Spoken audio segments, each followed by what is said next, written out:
This is a movie.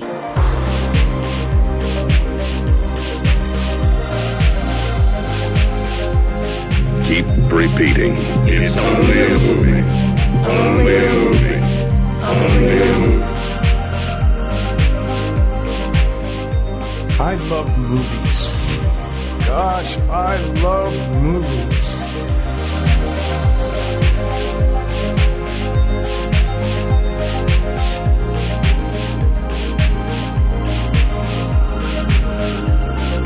Listen to the Matt and Mark Movie Show.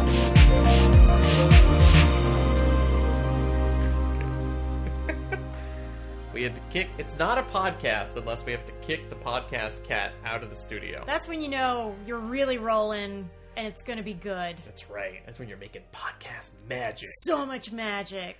Hello, welcome to the Matt and Mark Movie Show. It's a bonus episode. I do this spiel at the top of every bonus episode, but I'm going to do it again. We're calling this a bonus episode because that's exactly what it is. We've done a couple of these before. Yep. I should say the producer in the booth is here with me. She's Hi. my guest. Hello.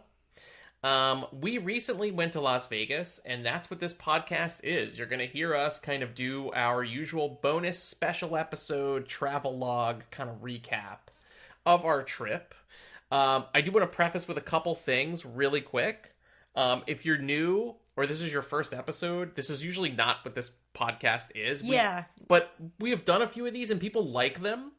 So we've covered our Disneyland trips, we've covered that kind of stuff. So if you want that, it is in the feed. Go check it out. I think this will be our third or fourth bonus episode.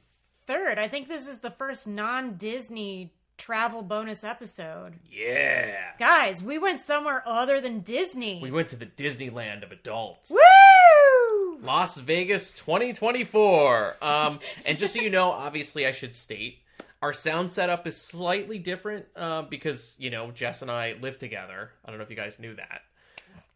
But since we live together, I know, we're sharing one mic because we're not in a studio. We're not wired with a bunch of different mics and stuff. So it sounds a little bit different, and we've acknowledged it, and there it is. Just deal with it. Fucking deal. Deal or no deal. And if you want it to sound better, then pony up some mics for us. That's right. So, yes, we went to Las Vegas, the Disneyland of adults. And as of this recording, it is February of 2024. Movie people, just so you know, we only really watched one movie in Las Vegas. It was Clue. Yes. We both love Clue. So good. But we're not going to be talking about Clue. But there is stuff for movie fans in this podcast. Namely, we did a lot of cool, like, pop culture adjacent stuff. There's a lot to do in Vegas. And we'll tease a bit of that as we go through. But we went to the Pinball Hall of Fame. I put up a little mini doc about this on our socials and on the Patreon. Very cool. Lots of movie-themed pinball machines. We went to Omega Mart. Oh my gosh. Which we'll cover all this, but I'm just giving you a little tease. We went to a magic show. Can't go to Vegas and not go to a magic show. Very true. We went to Limitless, the Shin Lim. Limitless. And we also went to DITA Las Vegas. Again, you can't go to Vegas and not go to magic, and you can't not see Showgirls. This is also very true. Right. So we went to DITA Las Vegas, a Showgirls extravaganza. A celebration of the history of Showgirls, basically. Yes. So there you go. That's what we'll be talking about on this episode. Jess, thanks for joining me. Thank you for having me, like, for real on the podcast, not just... Do you like doing this? I do. Right? Okay. I do like doing the podcast. Because I think sometimes people listen in and they're like, is she really wanting to do this? Oh, yeah. I definitely want to be here and be on the podcast. I love talking. You guys should just hear me chit-chat throughout the day. You can't make me stop. And we should say, when we went to Vegas, this was kind of your idea. Yes, I saw... Do you want to tell the people why we went? Well, I love Dita Von Teese and all of her burlesque shows. I've seen her multiple times, and when this one was announced, it was like the biggest show that she's ever done, and I had to go see it. So I bought tickets when they went on sale last June. Yeah, like 6 or 8 months ahead of time, basically. And that was the main reason we went to Vegas, because I demanded to go see a burlesque booby show. And Yeah. We didn't go because we're not even big gamblers. no. Right? I think that's the main question, I think, right now. If you're listening, you're like, well, did they go to gamble? How much did they win? What did they lose? For the record, we won nothing. Yeah, I just recuperated $40 of my own money. Right. But we spent like $200 something Yeah, to get to that $40. Yeah, exactly. So I think I would have had more fun lighting the money on fire. Although, I'm going to be honest, playing roulette and learning how to play roulette, I kind of got a little taste and I was like, ooh, I could definitely spend some more time at this table. And then you realize each bet is $25. That's the minimum. That's the minimum bet. Minimum bet. Oh, Lord. So, yeah. Yeah, so we didn't gamble that much. We played a little roulette. We played some slots. We really lost a lot of money on the slots. I found some fun pop culture slot machines, like a Little Shop of Horrors machine I found and never found again. Yeah, I wonder if it was like a mirage. It might have been. And then I found a Game of Thrones one, a Frankenstein, like a classic Universal Monsters Frankenstein slot machine that took all my money. All of it. You guys know I love Frankenstein, and it fucking took all my fucking money. And there were a couple more that I think I saw, like there was a Wonder Woman one. Oh, yeah, there was a Wonder Woman like one an old there. school, like a not Gal Gadot. There was like a Linda Carter, like a 70s Wonder Woman slot machine. That's how they get you. And Jess was explaining to me, because you were like, hey, don't play too many of those machines. Oh, right, because we had watched a video, because we had to do research. Yeah. And this lady, covers Vegas and whatnot. And so she was saying that any of the licensed property slot machines, they have to recoup their money. Yes. And pay the license. So they're not going to pay out as much as another slot machine. So the percentage of payouts is even lower than on the other machines. Yeah. That's already astronomically low. Exactly. Yeah. So yeah, as you can see, we're not big gamblers. We couldn't go to Vegas and not gamble and play some slots. Totally. But we don't fucking know what we're doing. No, I just know it's a numbers game and the odds are not in my favor. Yes. And since we're not big gamblers, this could go to one thing I wanted to bring up, because I'm wondering, people might be wondering, where did you guys stay? Right. And I actually think this is a vital part of this story. We stayed at a place called the Vidara, which is a wonderful, wonderful hotel because of two reasons. One, it has no casino inside. Love that. So what that is it means everywhere you go in Vegas is constant, nonstop overstimulation. There's slot machines, lights, noise, people like woo girls wooing, right? At the Vidara was like a safe haven away from all that stuff. It felt like a sanctuary because it was quiet and had no casino presence at all. Yeah, it was really great after being out in it for hours on end. You're like, oh my god, I just need like the calm zen-ness of this hotel. Yes, and it was connected, we should say, to two other properties. It was connected to the Aria, which was the next, basically like your next door neighbor hotel, and it was also connected to the Cosmopolitan. Oh, and the Bellagio. Via a fucking crazy network of inner corridors. Oh my god. That Vegas is basically, if you've never been, and this was my first time ever. You were there as a kid. I was there as a kid, so it's been like over 25 years since I've been to Vegas. And when I went to Vegas, my dad lived out there, so it's not like we were on the Strip all the time. I'd go to the Strip maybe once a trip to go see a show and get dinner. And maybe walk through a hotel that the show was at. You went to the sexy Cirque du Soleil show? No! What was that sexy one called? I don't remember. I don't remember what it was called, but I remember coming... Is it Zoomanity, where they dress as animals and they...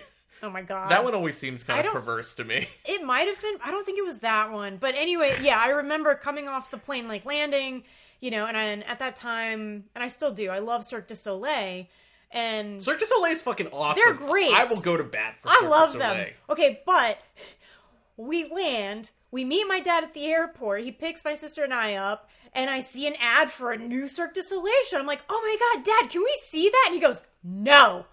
And then come to find out, it's definitely got to be the zoo. It's got to be the animal. Yeah, it's like the sexy one, and I'm really glad that got shut down pretty quickly. Like, I don't want to see that with my dad. It's not trapezes, it's sex swings as they swing past the audience. I don't know what it is. Oh my I'm just God. making it up. But yes, so we stayed in the Vidara, and I wanted to talk about the fact that, really quick, everywhere in Vegas, if you want to get anywhere, you can walk out on the strip, but if you want to, like, be like a mole man, you could walk to basically like 10 other casinos and never have to step outside. Yeah, you might see some sunshine from some of the walkway windows, Yes. but you don't have to step outside. But even walking outside, walking in Vegas was wild. Like, I thought you could just walk on the sidewalks. Well, no. There are some portions that don't really have sidewalks, and you have to go up these like giant like walking overpasses. Yes. And it's multiple times. Like, to cross, there's only like 2 cross points, and they're like blocks apart. Yep. And we got lost, which A lot. hurt my pride because I am fairly good at directions, but I got us lost twice. Don't be modest. You're kind of a human GPS. I can be, But yeah. that's what was kind of hilarious was in Vegas, for whatever reason, It was gone. all your senses were gone. And I'm fucking useless in those situations. I don't care. I don't fucking give a shit. I'll use Google Maps. But even Google Maps was wrong. Google Maps was constantly wrong. Yeah. But I will use... That's how intricate and crazy and backwards the inner walkways are of Las Vegas. I cannot stress that enough. Like, it's fucking weird. It's kind of cool, but it is fucking weird to be like, okay, I have to chart a course Yep. where I will never go outside. Yep. Where I go from my hotel room to the lobby, through a walkway, through one hotel, through another casino, through 3 other hotels, Yep. past all these shops, just to get to the point where I can exit if I want And cross the street. and cross the street to the place I want to go. Yeah. It's fucking crazy. It is crazy. It's not what I think of like when I see, because before I went, all I had were like movies and TV shows to like hold this against, right? And I think the Las Vegas Strip as I have seen it in movies, that is not the Strip that I experienced. That is what I understand is like old Vegas. Yeah, right? I think now it's called Fremont Street, but I believe it was or is called Glitter Gulch. I love that, Glitter Gulch. We didn't go this time to Glitter Gulch We or didn't have Fremont. time. We were on the current Strip, which is Las Vegas Boulevard. Yes. And it's crazy. There are like, it's exactly what you think it is. It's like a lot of the same crazy forced perspective skyline stuff that they do in Disney, where you're like, oh look, there's a fake Eiffel Tower. Look, there's a Sphinx. Look, and all the shit's jammed up together. Look, there's a fake Empire State Building. Yeah. Look, there's a roller coaster. You know the roller coaster they talk about in the movie Dodgeball, where he's like, I hope he fall off the roller coaster and break every bone in his body. We saw it. We saw that actual roller coaster. And it was terrifying. Another awesome thing really quick that I want to say that I told my buddy Simon about this was that it's funny that everything in Vegas is covered in ads. And I mean everything, because there's a famous resort casino called the Luxor, which is like a pyramid, okay? And during the nighttime, it looks incredible. It's like this. It looks like some shit out of Tron Legacy, where it's like lit up on the angles, and this beam of light shoots out of the top. It looks like a sky beam, like at the end of a Marvel movie or something. Totally. Like some shit's gonna come out. I'm not exaggerating. It lights up the whole fucking sky. But during the day, Doritos has purchased a massive ad where they've covered the Luxor pyramid in Dorito. It looks like a giant Dorito. Chip. Pointing, one single giant Dorito chip pointing to the sky. Yeah. It's fucking ridiculous. Like, I think your mileage will vary on that kind of stuff. To me, it's kitschy and hilarious, and I love it. It adds to my trip, but I'm also a fucking jerk, so don't take my word for it. Some seasoned traveler would look at that and be like, I'm disgusted. Well, I'm like, it's hilarious, but also disgusting. Come on, guys. Like, put it on the side of the Luxor, not the front-facing the fucking side. front is a giant Jeez. Dorito chip. I cannot stress God, that it was enough. it was great and hilarious, but it was also It was hilarious. ugly. Come on, it was hilarious. So ugly. Okay, so there you go. I think we can. Or you want to move on to some of the crazy excursions and experiences that we did? Yeah. Okay, so let's start. No, I have one other thing regarding hotels. Okay, go for it. Fuck it. Make sure you know what hotel you are going to, because there are 2 MGM hotels, and I found out the hard way, okay? There's the MGM Grand, which is sad and disgusting. That's the sad one. That's the sad one. Okay. And then there's Park MGM. That's the nice one. That's the nice one. Okay, so there you go, guys. Grand, it's kind of the opposite of the name. Yeah. Grand, there's nothing grand about it. Park, which you would associate with where homeless people sleep, is actually the nice one. Yeah, exactly. There you go. Mm-hmm. You want to go to Park MGM, not Grand. No, yeah, your Uber driver will go, oh, yeah, really? we had the douchiest Uber driver. We had nothing but douchey Uber drivers this trip. But this one particular guy, we won't belabor this point too much, but he was like, "Where are you guys going?" And we're like, "Oh, we're going to MGM." And he said, "Why?" And I said, "We're going to breakfast." And this should have been our sign right away that we fucked up. He was like, oh, like he was very mystified. Yeah, like, oh, really? That we would choose to go to breakfast there. And we were like, well, what the fuck does this guy know? Well, he knew. He knew, because when we arrived at the MGM Grand, it was like being, if you've ever been in New York, it was like being in fucking Port Authority. Yeah. It was disgusting. But like, Port Authority in the dingy part. Not in any nice, whatever, clean parts. Are there any nice parts of Port Authority? There might be. I don't know. But I'm saying, if it seems a little nice, find a dingy part, and that's what it was like. Yes, it was fucking suspect. Oh. And there were no breakfast places. That's why that guy was mystified. Yeah. Because we were trying to go, I just want to call him out. We were trying to go to this nice restaurant called Primrose, which I highly recommend. So good. And we'll talk a bit about the food later on in the episode. Get there. But we really wanted to go to Primrose. It looked like this fun, sort of big southern breakfast style kind of place. And that's located at the Park MGM. Yep. Where nice things are. Yep. MGM Grand only had like 2 crackheads on old Sbarro pizza. Yeah. It was sad. And it was just like a haze of smoke, like old cigarette smoke. But also like meth smoke. Yeah. Didn't you get like a meth kind of vibe when you walked in? I don't really know what meth smells like, but yeah, it had a vibe. It's kind of what I imagine. Yeah. Okay, so now we can move on. Now we've survived the MGM Grand, and you have too. Our first bit that I actually forgot to tease at the beginning of the episode was one of the cool things that we did that you guys might care about is we actually went to the Stranger Things store on Las Vegas Boulevard. It was cool. Yeah, you want to tell us a bit about it? What did you think of your trip to the store? Oh, it was great. A lot of photo ops, but it was also really well curated with Stranger Things merch and books. And I can't watch Stranger Things because I'm a little baby and I'm scared of everything. But you could totally watch it now. Well, though. now I can. But it's turned into like a very PG family, of course, kind of show. The first 2 episodes of the first season season threw you for a little bit. Couldn't do it. But anyways, really loved the experience of the walkthroughs. Like they had the big Stranger Things logo lit up, which you neon. can actually see on our Instagram. I posted, and it's on like this glossy black room. And it's so stunning, like just from an artist craft standpoint. That was really great. They had the recreation of the room with the string lights and the couch. They had the at the buyer's house with the lights from season. It was cool. Each section of the store was kind of broken up by season, so you could walk through. You walk through all the photo ops, like there are giant Funkos of like Eddie and like a big poster photo op with the bikes you could be riding away from the Mind Flayer and stuff. But there would be like, okay, you'd enter one room of the store and it would be like season 1, here's the lights on the wall in Joyce's house. Mm-hmm. Then you'd go season 2, there would be like vines and shit everywhere. Season 3, it was cool. There was like some kind of summer camp kind of stuff. And then there was even season 4, like there was a Vecna. Yeah, there was a giant Vecna like coming out of the wall. And like a Creel house, like, the old grandfather clock. And there were cool photo ops with Vecna too, like popping out of the wall. Yeah.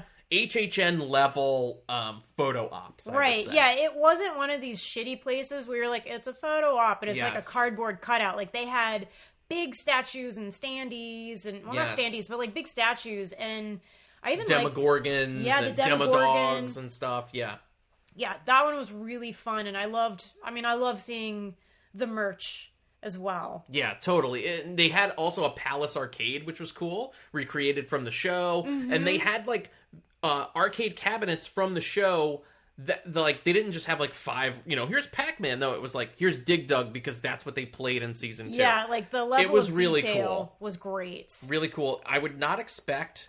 It's just crazy that a Stranger Things pop-up store. When I think pop-up store, I think it pops up for a week and then it's gone. Like that's kind of what I'm used to. But like this has been around for over a year or more. Mm-hmm. And I don't see it going anywhere. It seems like it's going to be kind of a fixture on the Strip, at least. I mean, we got another season coming, so it's definitely still going to be there. I have a feeling they're calling it a pop-up, so then if it doesn't do well, they can be like, okay, it was just a pop-up store. Shutting it down. Sure. But yeah, I think it's going to stay for a while, another couple years, if that, because it was pretty busy, too. And it was, yeah, there was a big crowd. We were there on, like, a Thursday. Yeah. Well, also, too, we should say this time of year in Vegas, it's kind of cool. It's the desert. Yep. But it's like, in the mornings and in the evenings and at night, it's fucking cold. Now, during the day, the sun does come out. But, like, I can imagine during the warmer months that the Stranger Things pop-up store is probably even more popular than it is now because people want to get the fuck out of the sun. Oh, yeah, and it's free. Yes. Yeah. Oh, yeah, you can just walk in. It costs you nothing. You don't have to buy anything, and you can experience all these photo ops, see all the cool Stranger Things stuff. Mm-hmm. So I would definitely recommend checking out the Stranger Things pop-up store on the Strip, for sure. Definitely. Yeah, it was very cool. All right. I want to talk about, these are kind of out of order. Sometimes we do these chronologically, but I wanted to like kind of throw out. Okay, let's do it. Let's talk about Omega Mart. Do you want to tell the people at home, like, what Meow Wolf is? From what, my own words, Meow Wolf is, I guess, a company making really incredible, immersive art experiences. Yes. And there's multiple locations throughout the States. I think there's 2 or 3. I know there's one in Mexico. New Mexico. New Mexico. Right. Sorry, New Mexico. Yeah, don't go to Mexico. No. It's I think it's either in Albuquerque or Santa Fe. Either one of those. If you go to Mexico and ask for Meow Wolf, it's gonna be like a drug dealer guy that comes out. Don't do that. You ask for the Meow Wolf. The Meow Wolf. Yes. He would see you now. Woo! Yeah, that's not gonna be. I mean, you'll have a good story. New Mexico, I think, is where they're based, and we should say Meow Wolf is the company or the studio that created Omega Mart. Yes, it's part of Omega Mart is part of them. Yes. And so we went to Omega Mart and we got VIP tickets, which I highly recommend. It's not always worth having a VIP experience, but for this one, it is, because it adds to the story and it adds to your experience at Omega Mart as well. Like, yeah, you could get tickets and just walk through it and experience it, but if you get the VIP experience, you get a card. Yes. That you can then tap or boop. You boop it. Yeah, I actually have it here. It just says boop here, Omega Mart access card, and it basically treats you like an employee. So we should say what Omega Mart is it's a high concept fake. It's fake, but it's a high concept interdimensional grocery store.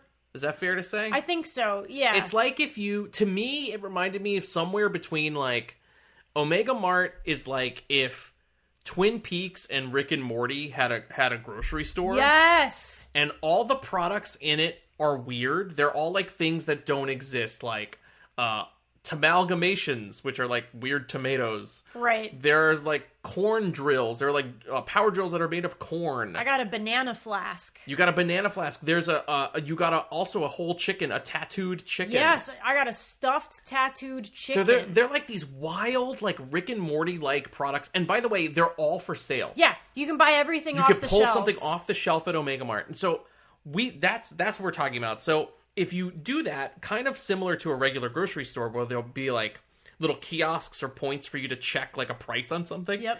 Okay, you take your boop card and you boop it and you get points. You amass things on your Omega Mart profile that help unlock a story. They give you achievements. Mm-hmm. But you do only get that with the VIP pass. Yeah. But I recommend getting the VIP pass. Not only is it cool just to get this kind of stuff and you get some added swag, but also you get into the exclusive bar. There's like an Omega Mart bar that you get to attend. You get a free drink. And you get a free drink in there. And not just like a whatever drink, like a nice alcoholic beverage, which I thoroughly Which are just as enjoyed. weird as the products in the store. Yes, so they were making an old-fashioned, I saw it because I didn't order it. They were making an old-fashioned that was blue. And they had I guess it was blue curacao or something, in a Windex spray bottle, spraying the cocktail with it. And mentally you're like, you're spraying Windex. What are you doing to this cocktail? Like, you know it's so wrong. But then you're like, wait a minute. I'm in Omega Mart. It's going to be okay. It doesn't exist. That Windex doesn't exist in the Omega Mart dimension. Doesn't exist. But you see that bottle and you immediately are like, poison, don't do it. Don't drink it. Oh, wait, that man's drinking it. Oh, he seems to be enjoying it. It's fine. Yes. It's just... Because it tastes great. Like, I had I was boring on this trip. I had to take, full disclosure, I had to take antibiotics, so I couldn't drink on this trip. But, so I had to like, play it super safe. So when I went to Omega Mart, I went to the bar, the one virgin drink they made was like this. It tasted like an orange Julius. It was like an orange creamsicle drink. Yeah. But it had some weird Omega Marty kind of name.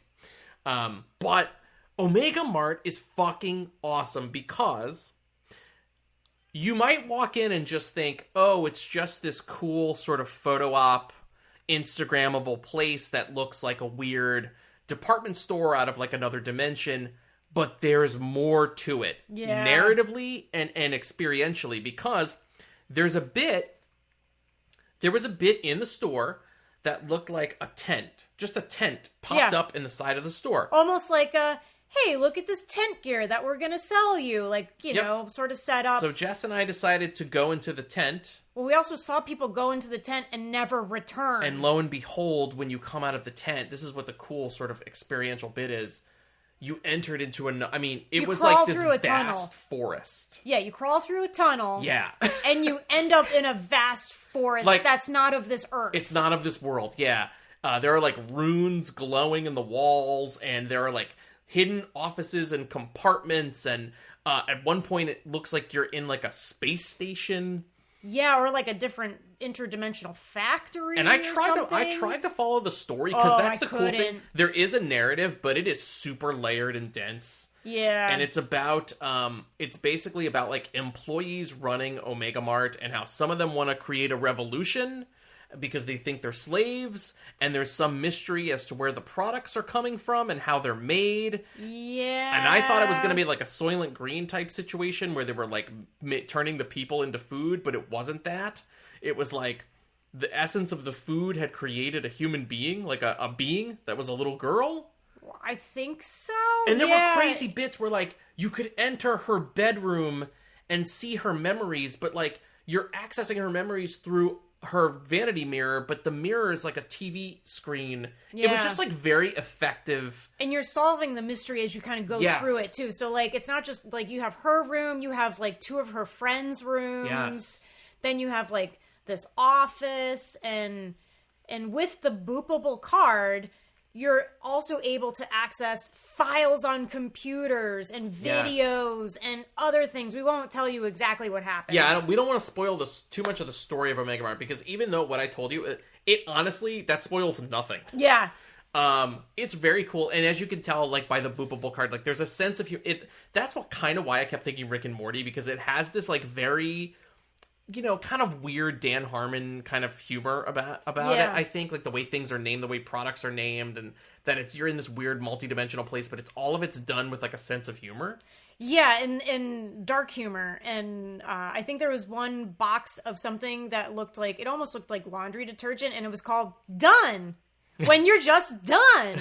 Yeah. The fake product names were really good. Yeah, that was great. Like, I could have just spent hours reading all the boxes. Like, I would love to go back to Omega Mart and just explore, focus on something this time, right? Like, explore and just focus on all the I'm just going to be in the store looking at products. Right. All right, the next time I go, I want to go to the forest. The next time I go, I'm going to be in the there's like an Omega Mart training facility that was really crazy that had all these different rooms and like lockers that you could open and walk through like secret doors. Yeah, it's fucking layered nuts. and amazing. I've never been to something like this where it's like, this is like Universal or Disney level theming, but done for like the art crowd. Yeah, my little art soul, like art kid, was so happy. Like, I know that there were moments when Matt was like, "Are you okay? Like, are you having a good time?" It's because I your like face freeze. went like slack. Yeah, I just froze up because it was so overwhelming, and I was so excited and so many emotions, and I was taking it all in. And I was trying to like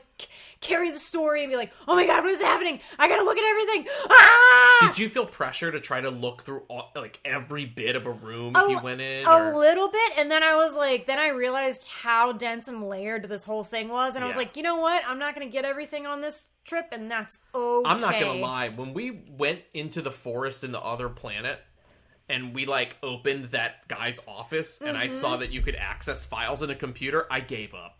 Like, I was just like, I'm not gonna have all the information, and that's okay. Because it wasn't just one file. There was like 4 folders, and each folder had like pictures 3 files and blogs and all kinds of shit. It was a lot. You could definitely spend 2 to 3 hours in there easily. Just that one room. I feel like Omega Mart is a place you couldn't see all of Omega Mart if you had gone every day for 2 weeks. I think you would still find crevices of Omega Mart that you had no idea existed. Yeah, definitely. Because, like, and you have to watch other people and kind of see if they come out of something or if they disappear into something. Because there was one room, it might have been her bedroom, I don't know, but there was, like, a little hole in the wall. Oh, and my God. I saw this little girl go up, and she didn't come out. And then I saw a mom go up, and she didn't come out. And I was like, well, I gotta go in now, too. And I'm claustrophobic. And I was like, oh, God, what am I getting into? And it was a very short tunnel. It was like, really, you're on all fours for 2 seconds, and you stand up, and you're in this, like, cavernous cave hole thing. And you stairwell. It's like a cave stairwell. Yeah, but there aren't actual stairs. You're, like, climbing a wall. And you're hanging, I'm not kidding. You're There's pulling a rope to like help you up the stair wall rock thing. I didn't think I was claustrophobic until I followed you in there, and then I all of a sudden I felt the walls closing in, and I was like, oh my god! But there's no way for you to physically turn around. That was the other thing. It would have been way worse to try to turn around because there are people also funneling in behind you because they've seen you disappear into the wall. Right. And I had no choice but to follow Jess up this rock face with the rope, and it was just freaky. And I've got Jess ahead of me, and she's like, just hang on to the rope. Oh yeah, because he wasn't hanging onto the rope at first. I was just He's climbing trying to like freeform it. I was like, fucking no, free soloing Omega Mart. I was like, we can't have you fall. Don't free solo. I skinned my finger in there. Oh my god. Fuck you, cavernous rock tunnel. Blood and all. Fucking blood. I was like, oh god, what tetanus shot do I need now? Oh, it's fine. I was like, how many kids have wandered up this cavernous hole? I think we poured some hand sanitizer and it was fine. It was for I should have just used like some Windex from another dimension off the shelf and sprayed my wound. You did fine. That's not a joke. I actually did get wounded in you did, yes. Omega Mart. Yeah, but Omega Mart was fantastic. Every time I think about it, it's just like this dreamy, happy place. I was like, wow, this is a thing for me.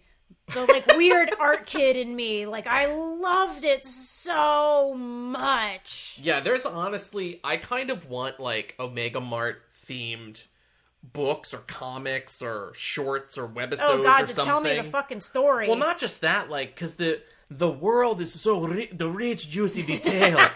There are so many rich, juicy things in there where you're like, I want to know more about this. The humor's there. Like, I could really see this existing in a Rick and Morty-like animated show or something. Totally. They need to do more with the Omega Mart branding. I agree. They could fucking blow that out. The lore is there, dude. It's there. Yeah. For sure. Any other final thoughts on Omega Mart? The cocktail that I had. So you had the orange. It was like a fake orange sickle. Julius. I had a Meowhito, which was their take on a mojito, and it was fantastic. I was very surprised at how good it was because I didn't drink that much on the trip because I'm now 40 and my body hates me, but I can have at least one cocktail a day. And so that was, I think, the one that I had. And it was really great. A lot of the other cocktails were mediocre in Vegas. Mediocre, I have to admit. I was like, well, this is okay. It's fine. It's passable. I think only one of them I was like, ooh, this is not for me. But the Meowhito was great. And I have to say, I think anything off the menu, if it looks good to you, just get it. There were also some fun, like, popcorns that we didn't try. Oh, yeah, they had snacks. Yep. So you can get some salty, weird, multi-dimensional popcorn snacks while you drink your drink in the Omega Mart bar, which you should definitely do. Yeah. It was great, but that's it for Omega Mart for me. Yeah, I loved it. I absolutely loved it. But I'm a sucker for that kind of theme park walkthrough stuff. The only thing I didn't love was going into that cavernous hole. But look at the story you have to tell. I do have a story, but I didn't like that bit. You don't have to like it, but you have a story. But you gotta do it, and you survived.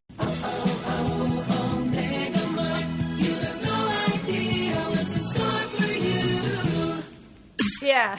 Okay, so next up, let's maybe talk about the Pinball Hall of Fame. Sure. So, Jess and I, a friend of mine told me, hey, you're out in Vegas. He knows I'm a fan of pinball machines and movie-themed pinball, and he was like, you gotta go to the Pinball Hall of Fame. And I thought, okay, I don't know. It sounds like a pinball museum. I don't know how interesting that's gonna be for Jess. And then I started to look things up online.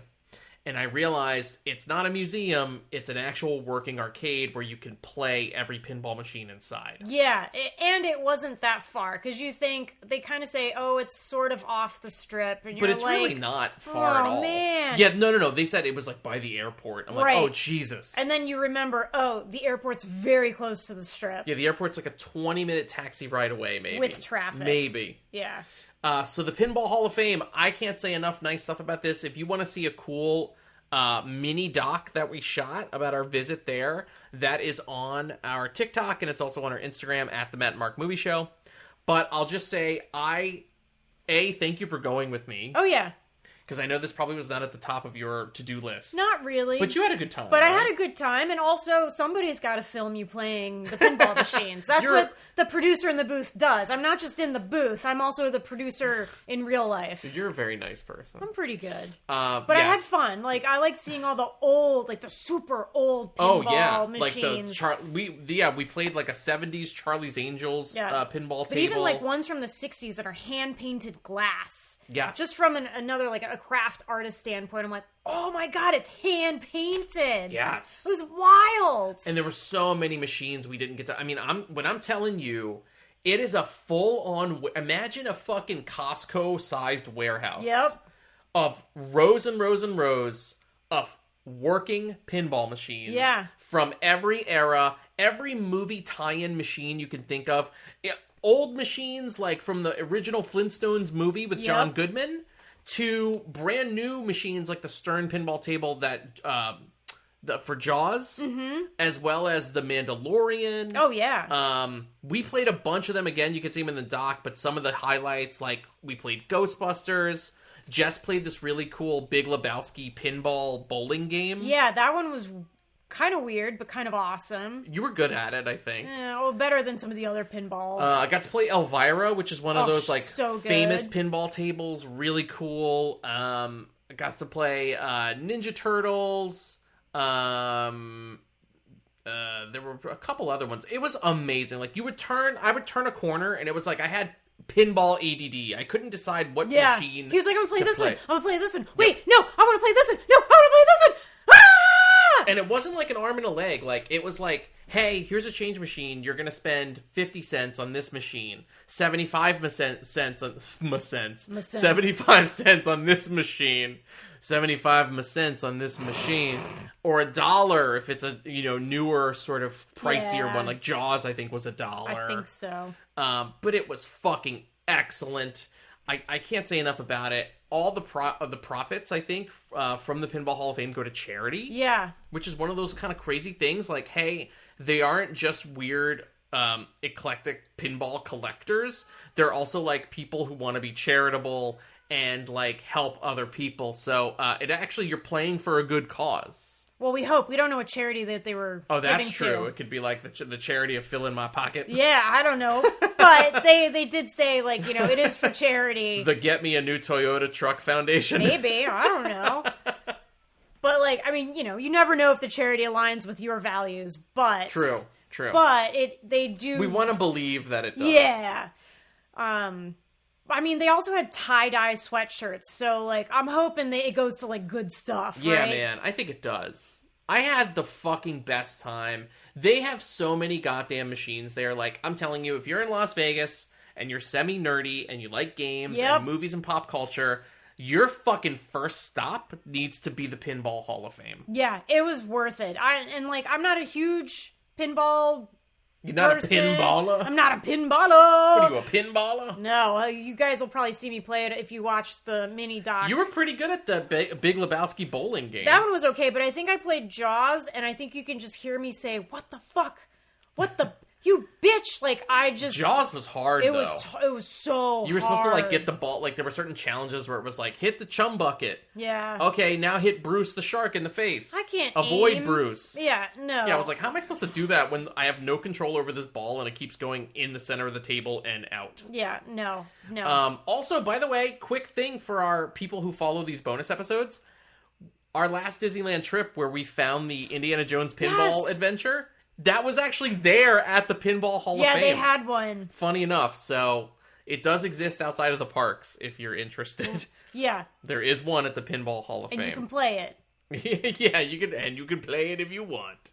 Oh, it was so fun. I'm like blanking on some of the other machines that we played now, but it was just so cool to be, you know, because usually you walk into like a bar or even like a barcade that's trendy now. There'll be like 2 pinball machines. Maybe you get lucky and they have like the Austin Powers one. Right. Or some other random one. To have all this movie-related pinball at your fingertips. Yep. It was almost kind of maddening because it's like I was a kid in a candy store and I couldn't fucking get everything I wanted. Like I was just running around. Like I couldn't sit still. I had to play one round and then I was like, okay, I have to try. Like in my mind, I was like, I have to play as many games as I can. Oh my god. Before I leave. And I was sucking. Like I'd play around and then I was like, okay, fuck it, I'm moving to the next one. I was like, I had the worst ADD in this place. In the best way possible. Yeah. Well, that's how we saw everything. Yes, that's how we saw like the majority of the machines. And there are also like they have arcade cabinets and some other stuff if you're not into pinballing. They do have more traditional cabinets, but don't be that guy. You want to go play the pinball. Yeah, you play those after you played all the pinball machines. Fuck yeah. And you can bring the kids there if you have little ratty kids that you want to bring. Oh yeah, super family friendly. If you want to bring your fucking kids there, then bring them. Aww. No, bring the kids. It's fun. Everybody has a good time at those. To the Pinball Hall of Fame. To the Pinball Hall of Fame. Yeah. There were a lot of kids in Vegas, which I thought was weird. Let's talk about that a little bit. That was just weird. I didn't expect... It's kind of like almost like the Playboy Mansion. Like, I remember when I saw the Playboy Mansion in that one Weezer music video, I was like, oh, the Playboy Mansion has kind of been sanitized, because in my mind I always thought it was like this forbidden lusty place where people were just like, you know, fucking in the lawn and stuff. Well, I'm sure that's what they do when the camera's not on. Sure, but apparently the Playboy Mansion is just like the Las Vegas of today, where it's like you go and there are families walking around and like there's like stuff to do that isn't R-rated. Oh basically. My god, Hugh Hefner's rolling over in his grave. So it seems weird to me. So I kind of did have that thought at one point, because I was like, well, I guess this kind of could be a family destination. Well, that's one thing that I'm seeing and realizing about Vegas, is that you can curate whatever kind of Vegas trip you want, right? If you're there for like a bachelorette blowout, you can go to like the Thunder Down Under, whatever. The Magic Mike show. Yeah, the Magic Mike show, and just do that. Or, you know. Where he gets naked and then he has to like go pay child support. He's gotta go and cry it's sad. in a corner. And it's sad. Or, you know, I'm sure if you're there for a bachelor party and you're into disgusting strip clubs, you can go do that too. Yeah, oh yeah, tons of like, hey, you want to go to the Oh cowgirl my God, strip club? this is hilarious. So we're walking around at night going to dinner or whatever, right? And you can see these guys on the corners with these discreet business cards. And then you can see on the ground what kind of business cards they are. They are sexy ladies, scantily clad or not even clad. Oh, no, fully naked on the card. Oh, well, I didn't see that one. But, like, yeah. And it's just cards for these strip clubs and whatnot, which... more power to you if you want to go. It's just not, I'm not really welcome there and it's not really my jam. But it's so funny that they're discreetly giving them out. Like if I wasn't holding Matt's hand or if I walked like 3 steps ahead of him or behind him, they would try to give him a card. They did, yeah, many times. It was crazy. I guess I have that kind of look. They're like, this guy wants to go to the strip. No, it's basically any man. No, I watched. It's any man who wasn't in the vicinity, the close proximity of a woman. Yeah. That was literally it. Or a child. And we should say too, those guys, they do this thing where they slap the cards. Did you notice that? Yeah, it's to get your attention. They like slap the cards against the palm of their hand, like smack, smack, smack. Yeah. So you look at them and then they try to whip the card out. Right, to because you. I know I looked and they like turned their back to me and I was They like, were like, oh, a girl. Oh, shit. Girl, no. It was like that Inside Out when the alarm goes off. Girl. Yeah, exactly. But Yeah. so... They did try to get me a couple times. Yeah. They were like, hey, here, sir, you want to go to this disgusting place? Oh. I was like, no, I'm good. Yeah. So like, you know... Hold on, a strip show at the Luxor Dorito. At the Dorito... I gotta go. They threw chips on me. Yeah. Yeah.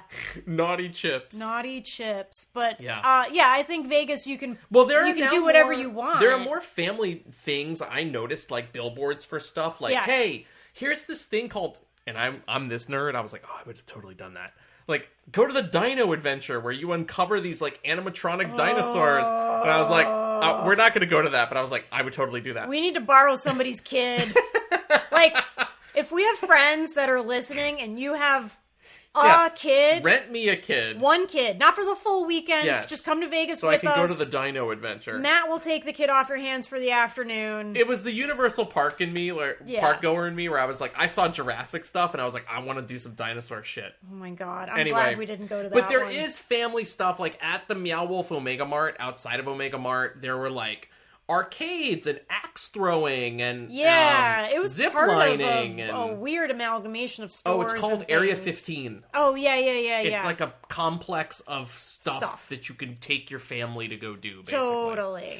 Even though I would not consider Omega Mart family friendly. No, it's a little creepy, but there were a lot of kids. A lot of kids in Omega Mart. But then again, you know what? You would have been one of those kids that would have gone. I would have gone for sure. And I would have been kidding me? crying. In the rated R house, where I had no ratings rule growing up, my dad would have taken me to the Dorito strip club and then to Omega Mart. That's true.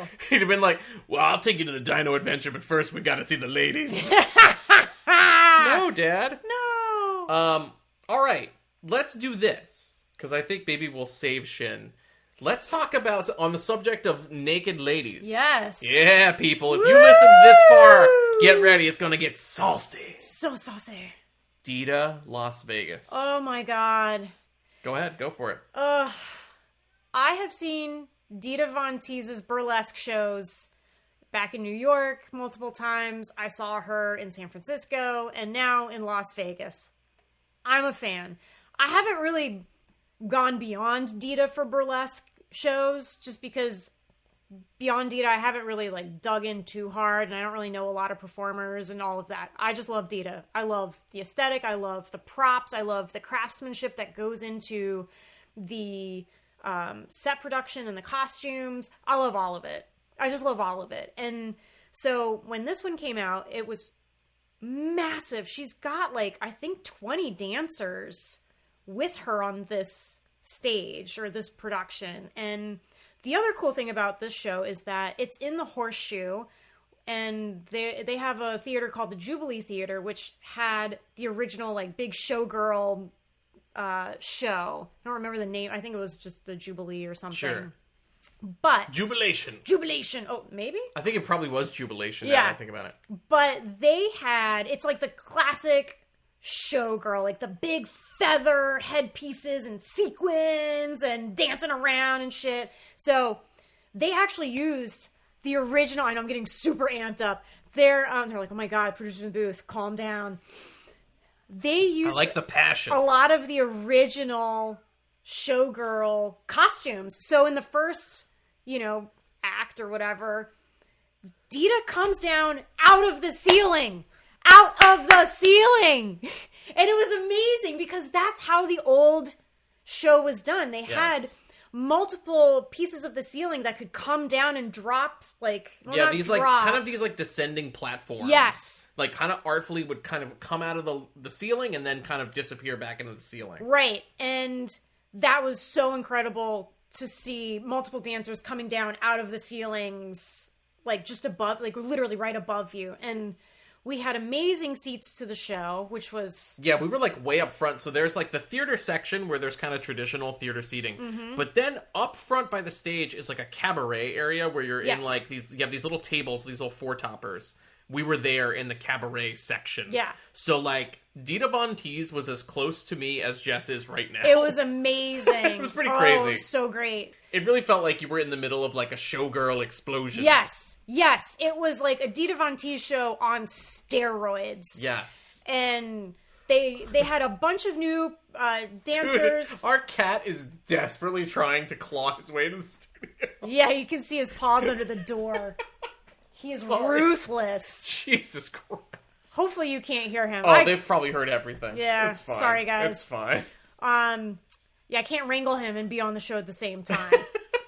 Should I just let him in? Do you think he'll behave, or you think no? Just let him in. Let's just see. You keep going. All right, we're gonna let the cat in. I'm letting the cat in. So the great thing about the show is that there was a bunch of new dancers, and they all do a lot of DITA's classic performances. Like she's got this giant 3-tiered cake that someone comes out of and does a striptease, and then she's got this giant metal heart that has rungs, and this one had actually 2 performers on it, which was really, really beautifully done. But I always love when DITA does the martini glass.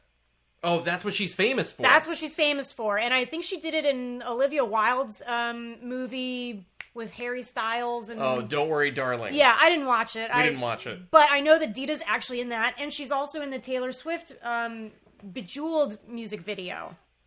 So if you're not familiar with DITA, you have probably seen her and her martini glass. But the really cool thing about this one was it wasn't just her on stage.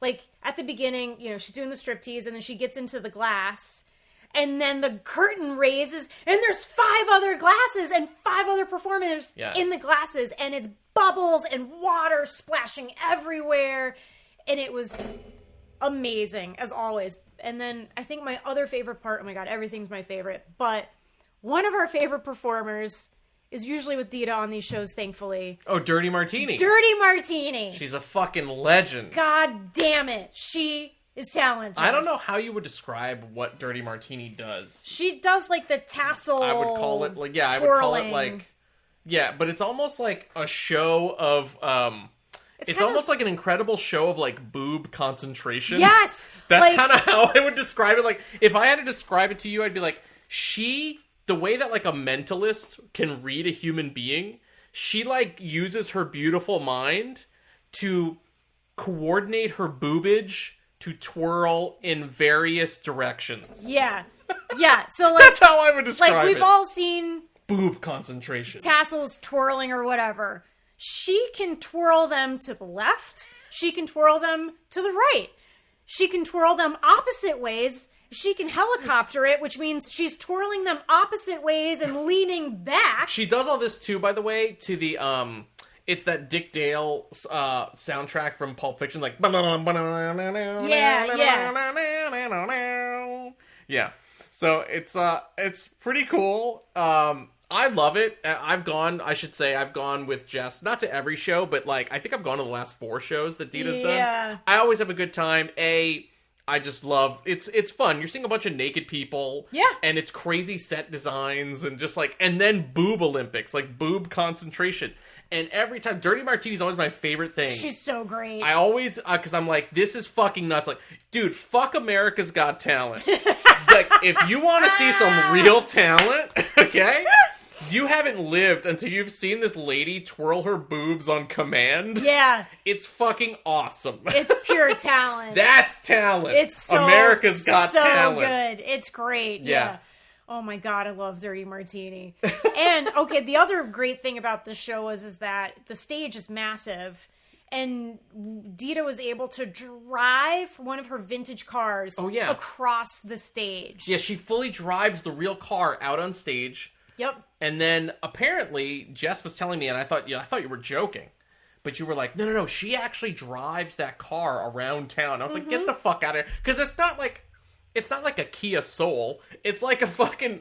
It's like a Batman animated series car. Vintage it looks car, like this yeah. like really crazy. I don't know this car. It looks like an old Rolls Royce or something. And It she might be. Who drives knows? it out onto the stage, and then I just think about the poor loading crew that has to like get that car onto stage and back out so she could drive it around town and then back onto stage every day. Right. Or if it's like, hey, I gotta just drive the car around once a week to make sure it still runs. Right. And then it's just I gotta loaded. make sure the battery still works in Right. this thing. Yeah, like who knows? But kind of amazing. I absolutely love the show. If we were closer to Vegas, I probably would have gone like 3 or 4 You would times have by been, now. definitely, for sure. It's called DITA Las Vegas. Yep.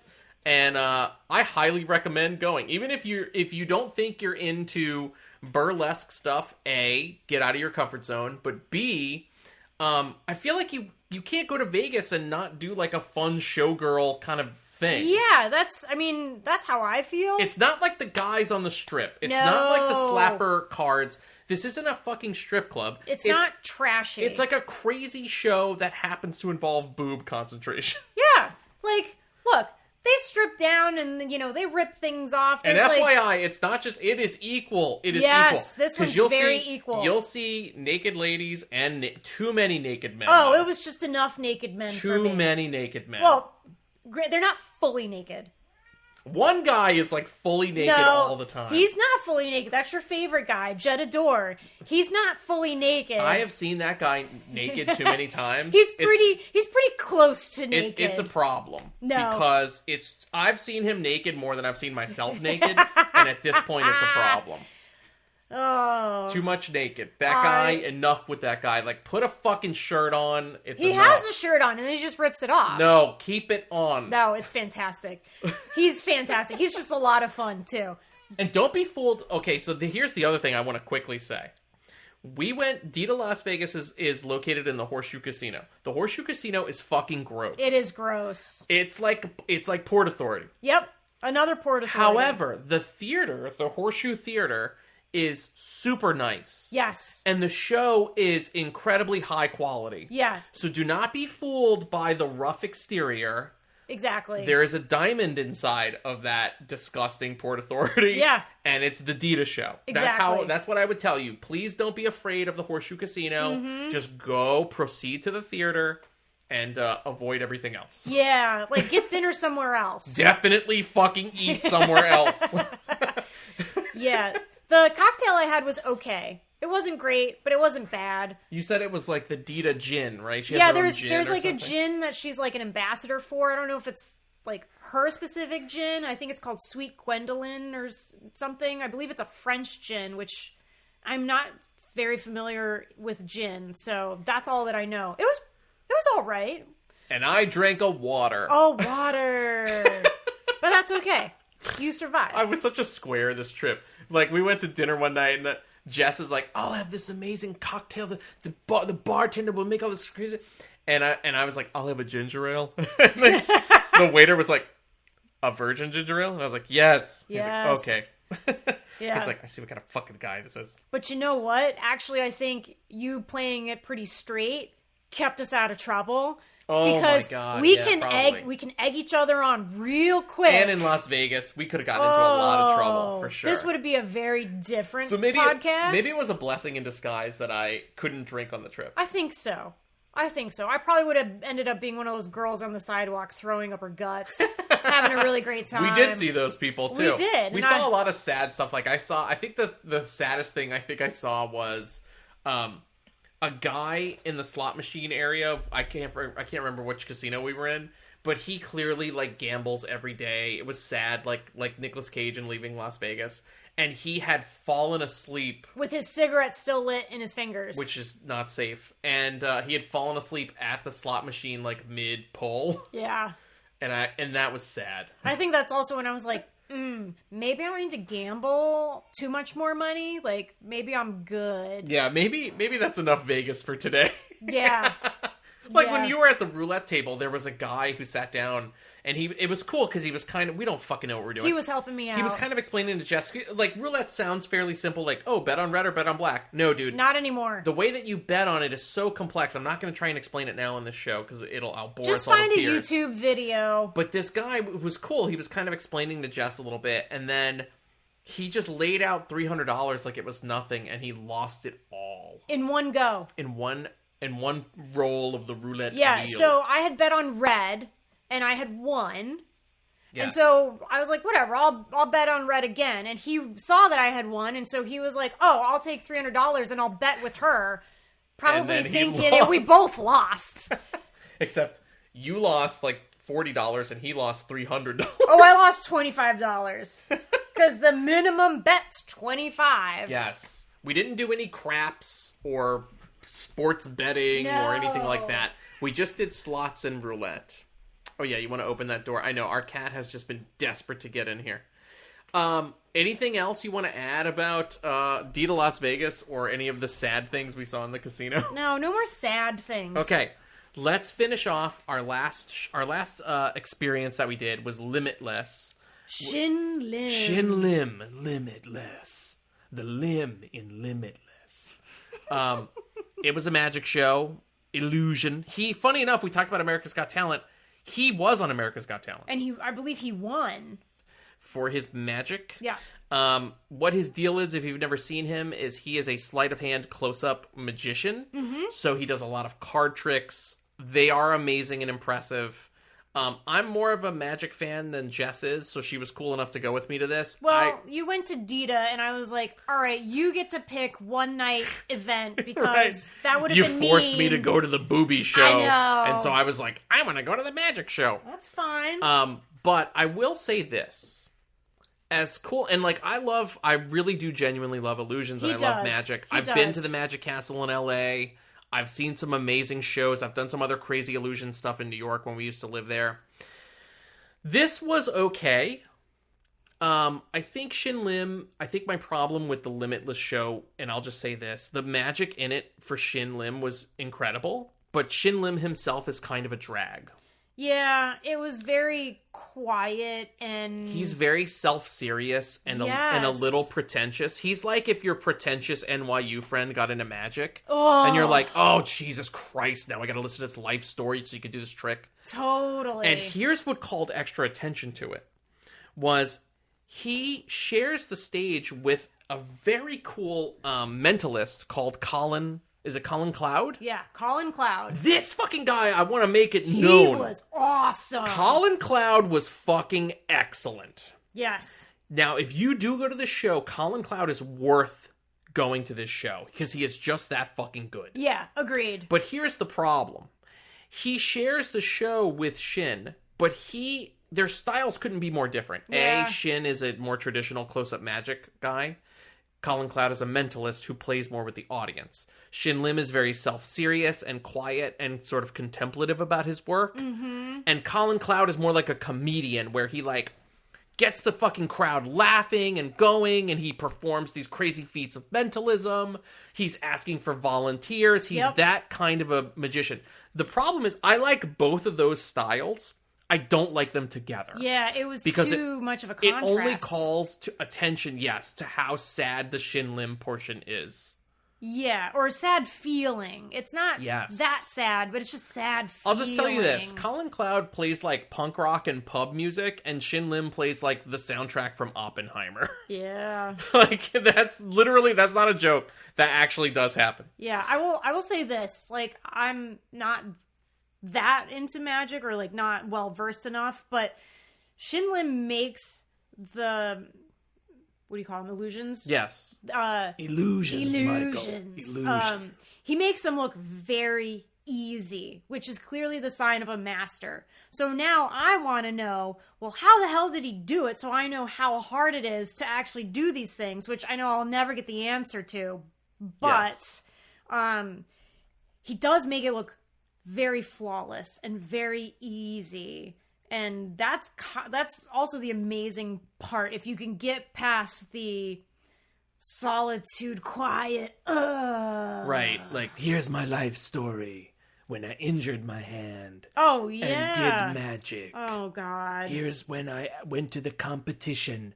I thought I would be first place, but I was sixth place. Yeah, it was just kind of And then Colin weird. Cloud comes out. He's like, what the fuck's up, motherfuckers? Well, he's also, was he like Scottish? I think he's a Scotsman. Oh, yeah, he's got a thick accent, and then these drunk ladies can't understand him, and it's amazing. It was fucking great. He played with the audience. His mentalism was actually really cool.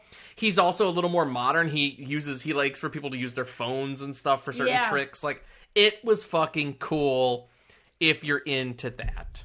And I think he was showing at the Mirage. Yes.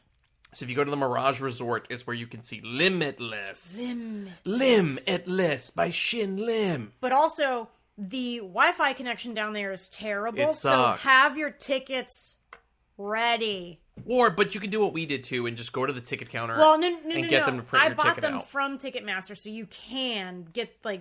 I don't see. know if you I buy see. them from, like, a different seller or something, if they'll be able to print If they'll be them like, out. you can't come to the ticket counter. Yeah, so just, have your shit ready before you go downstairs. Good advice. Mm-hmm. All right, so maybe let's talk a little about the food really quick. Yes. We ate a lot of good stuff. So much food. Did you have a favorite meal, a favorite restaurant, a favorite place? No, because they were all favorites. I'm going to throw this out there. I had two amazing things. The fucking first day that we showed up, I had an amazing fried chicken and waffle, and I cannot for the life of me remember what this fucking place... Oh, I think it was called... Salt and Ivy. Salt and Ivy. Thank cheese. Wow, you're good. We're a team. Salt and Ivy, fried chicken and waffle. Go get it. It was phenomenal. Yeah, I was a nerd and had a salmon power bowl, so it was like a grilled salmon salad. I felt like we kind of accounted for each other's nerdiness. Like, Jess was having like a salmon salad and I was having fried chicken and waffles, but Jess would have like these crazy cocktails and I would be drinking water. Yeah, we balanced each other out. Yeah, it was a balancing act. But like, I keep dreaming about that meal too. It was really fantastic. Also, we had donuts before lunch. Oh, yeah, we went to Easy Donuts. Oh, highly recommend them. So good. That was all... Was that in the Aria? I think so. Yeah. Might be in the Aria. I think it was in the Aria. Yeah, we didn't do any of the... I know Vegas is famous for its buffets. We debated... I'm too grossed out by it. We never went to any buffets. We only got a couple reservations for places. We mostly just kind of walked up and found stuff. Like Salt and Ivy, we just walked up. But like... We had reservations at Primrose, which was my favorite breakfast. Oh, yeah, they were fantastic. That was the place that's located in the Park MGM. Yep. They're like a Southern-style place. I had a real Southern bug this you trip. did. I had a lot of like Southern food. It's great. They do omelets. They do, I think they also do a fried chicken biscuit kind of thing, but it's fucking awesome. I can't say enough good about Primrose. They were delicious. Yeah, Primrose was also, I really enjoyed that one too. We had dinner in the Eiffel Tower. Okay, that was stunning. Because we went right after Valentine's Day, and I was like, you know what? We're going to be in Vegas. Yep. We'll just celebrate there. And so we got a window table that overlooked the Bellagio fountains. I know, that's bougie as fuck, and that's the way that I like it. The fountains, we should say, from the end of Ocean's 11. Yes. When all the guys are standing outside watching the fountains at the end of that movie, that's the exact fountain. Yes, so we got to watch that throughout the entire meal, which was amazing. And the food was exquisite. Yeah, it was awesome. Yeah, it was worth every penny. Yeah, that's one place that I could definitely had like way more drinks and gotten turned up because that cocktail was fantastic. Yeah. Oh my god, I had an amazing steak there. They had these crazy potato things that were like, I was calling them adult They were like adult tater tots. Oh, it was potatoes Dauphine. Oh, potatoes Dauphine. Or Dauphin. It was like a long French fry shape, but it was like a tater tot exterior and like it was like if creamy you made center. a tater tot longer. Yeah, It was like two that's tater exactly tots, right. 2 tater tot length. Three, at least three. At least okay, three. excuse me. 3. Get the length right. 3 tater tot length. And This is a dirty episode. Oh yeah, 3 tater tots. That's what she said. Those things were delicious. They were great. What else did we eat? We went to China Poblano. China Poblano. That was in the Cosmopolitan, and we again we're like, oh my god, we're starving. It's lunch. We got to eat. Yep. Rolled up, somehow got seats at the bar, and it was great. This place has both Mexican and Chinese food. Like traditional dim sum. Yeah, but some things have Mexican flair, or some Mexican things have Chinese flair. Sure. It was really great. We got queso fundido. We had quesadillas. We had some soup. No, not soup dumplings. Xiaolong bao. Soup dumplings. No, was it soup dumplings there? No. Oh no, there were bao buns. Bao buns. Yeah. Maybe some pot. Oh wait, do we have You know pot why? stickers? We had soup dumplings at Din Tai Fung. Oh, yes. We went to Din Tai Fung, which was amazing as well. That was fantastic. That's the place that I did not enjoy the cocktail. I would say if you go to Din Tai Fung, get sake or a glass of wine. Yeah, just do sake, I think. I don't know that I would get a cocktail from them again. But, I mean, besides that, and food was fantastic. What was the Italian place we ate at before Limitless? That place was good. Osteria Costa? Yes! Oh my god, your fucking memory's awesome. Osteria Costa. Great. Oh my god, they had legit amazing chicken. Everything was good. The chicken parmesan. Mm-hmm. You had this like amazing was it like lamb pasta? Yeah, it was like a lamb ragu. Oh my god, my fucking mouth is fresh. watering right now. I'm starving. I know. We'll wrap up soon. Bye. Yeah, the food was great there, but you know what? That was my least favorite meal out of everything that we ate. Because everything else was so good. So I'm here to say the food in Vegas was fantastic. And look, we went to the fun, bougie places. We didn't go to any, like, dingy, scary shit off the strip. And we didn't eat at any, like, here's Wahlburgers. Yeah, here's no. Sbarro. I'm not eating at Wahlburgers. No, man, we want real food. Good food. I echo what Jess is more of a foodie than I am, but I will tell you, I thought the food in Vegas was fantastic. Yeah. You would not think of Vegas, of all fucking places, being like a foodie destination. But it really is. Yeah, it's phenomenal. My sister, who's in the food industry, shout out, love you. She, when I told her we're going to Vegas, she was like, oh my god, you have to tell me about everything. It's such a foodie town. And I was like, what? Yeah, we were like, are you joking? Yeah, and so every day she was like, you have to text me everything that you ate. And you did, for the most part. Actually, yeah. I did. You documented I documented, and I texted her every day what we ate, and then she would ask me, all right, well, how was it? How was the service? What was this? What was that? And yeah, it was great. I kind of can't believe it, because if you see these types of restaurants back in New York, you're like, I'm not going to the fucking Martha Stewart restaurant. I just want to go to a regular restaurant. Yes. It'll feel too much like a tourist trap. All of Vegas is a giant tourist trap, and you know it, and you're going, so you might as well just lean in. Just embrace it, yeah. And have a great time. Like, we saw that there was a Giada. Giada De Laurentiis from the Food Network. But I love Giada, so now I'm like, well, shit, I gotta try the Giada restaurant. Man, take me to Flavortown. Yeah, no! We saw so many. It was like, you would turn a corner and be like, Guy Fieri presents Las Vegas. Guy Fieri's Flavortown. Guy Fieri's Flavor Fiesta. I was like, Jesus Christ, how many fucking flavor restaurants does this guy have? Too many. Too much flavor. Well, it feels like we're kind of coming towards the end of our Vegas discussion. Yeah, well, let me ask you a question. Please. Would you go back to Vegas? 100%. I don't even have to think about it. I would go back. Anytime you want to go to Las Vegas, count me in. Wow, all right. Would you go back? Oh, yeah. Would you go back, like, right away? Or is it like you'd have to go there for a specific reason? I think I got to go there for a specific reason. It's not going to be like an annual thing for you. I mean, it might be. It could be. It could be annual. 12 months between seems like enough. Because this is the other thing is like I had a great time, but by the end of the trip, I was done.